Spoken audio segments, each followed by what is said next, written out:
На территории России живут более 190 народов. Среди них есть и те, которые ведут вековую историю, и те, которые выделились в самостоятельный этнос совсем недавно. Есть те, кто испокон веков ведут кочевой образ жизни, а есть и те, кто не покидает своих земель. Один из самых древних народов России – вепсы, или лесные люди. Много веков они живут на территории современной Карелии, Вологодской и Ленинградской областей. До сих пор эти люди хранят свою культуру, говорят в семьях на родном языке и чтут традиции. Почему вепсов называли лесными людьми? Когда появился этот народ? Чем традиционно занимались вепсы? Каким силам они поклонялись и почему с болезнями и невзгодами ходили к одному человеку, к местному колдуну? О таинственных лесных людях и их мировоззрении вы узнаете уже совсем скоро из нашего видео. Но прежде чем мы начнем, не забудьте подписаться на наш канал Ямал-Медиа на платформе Яндекс.Дзен. Теперь здесь будут новые выпуски о жизни на Крайнем Севере, природе Ямала, быте кочевников-оленеводов, а также удивительных и порой невообразимых фактах о нашем с вами доме – планете Земля. Переходите по ссылке в описании к этому видео и подписывайтесь. А мы начинаем. Впервые о народе под названием Вас упоминает Иордан, историк одного из древнегерманских племен, который жил в VI веке нашей эры. Позже, в IX веке, в русских летописях вепсов называют словом «весь», а в других источниках – «чудь». Последний этноним прижился лучше остальных, и вплоть до 1917 года вепсы официально именовались «чудью». Историки считают, что этот народ сыграл значительную роль в формировании Древней Руси.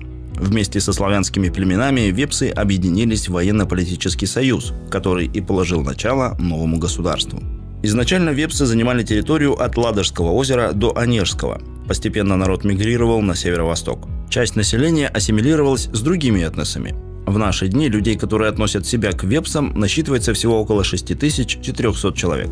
Представители старшего поколения говорят на вепском языке. Молодежь знает его плохо, по большей части использует русский. Сегодня вепский язык находится на грани исчезновения и занесен в Красную книгу языков России. Кстати, в Петрозаводске выходит единственная в мире газета на вепском языке. Она называется «Кадима», что означает «Родина». Традиционно вепсы жили большими семьями, часто по 3-4 поколения под одной крышей. Планировка в доме была Т-образной, скрытым двухэтажным двором. В центре помещения устанавливали печь, а стол ставили по-фински, у стены.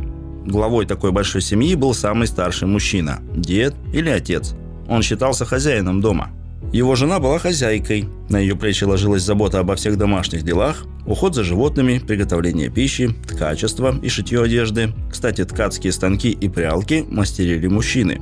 Они украшали деревянные изделия красивой резьбой. Вепсы выращивали ячмень, овес и рожь, картофель и репу, лен и хмель. Также они разводили лошадей, овец и коров. В одном хозяйстве могло быть по 2-3 коровы, несколько овец и хотя бы одна лошадь. В более зажиточных домах держали по 12 коров и 6 лошадей. Кроме того, вепсы собирали грибы и ягоды и ловили рыбу. Отсюда и особенности традиционной вепской кухни. Основным продуктом на столе всегда был ржаной хлеб. Из этой же муки готовят и другую выпечку – ржаные ватрушки-калитки, пироги-рыбники и тонкие лепешки-сканцы.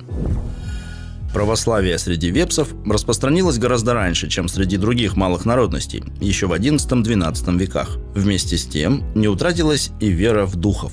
Особенно почитался хозяин леса. Не зря вепсов называли лесными людьми. У хозяина спрашивали разрешение, чтобы войти в его владение. Его задабривали принесенными угощениями, чтобы набрать ягод и грибов. Множество вепских поговорок связано с лесом. Например, в лесу деревья не одинаковые, так и люди. Или как в лесу кричишь, так лес и отвечает. Чтобы наловить рыбы, задабривали водяного. Для этого в водоем кидали монетку или куриное яйцо. В представлении вепсов мир состоит из 3 частей – верхней, средней и нижней. Перемещаться между этими мирами мог только Ноид – колдун.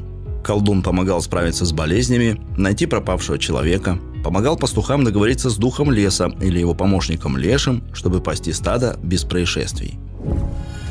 Вепская культура – это тонкий и очень красивый мир традиций и обрядов. Здесь все взаимосвязано.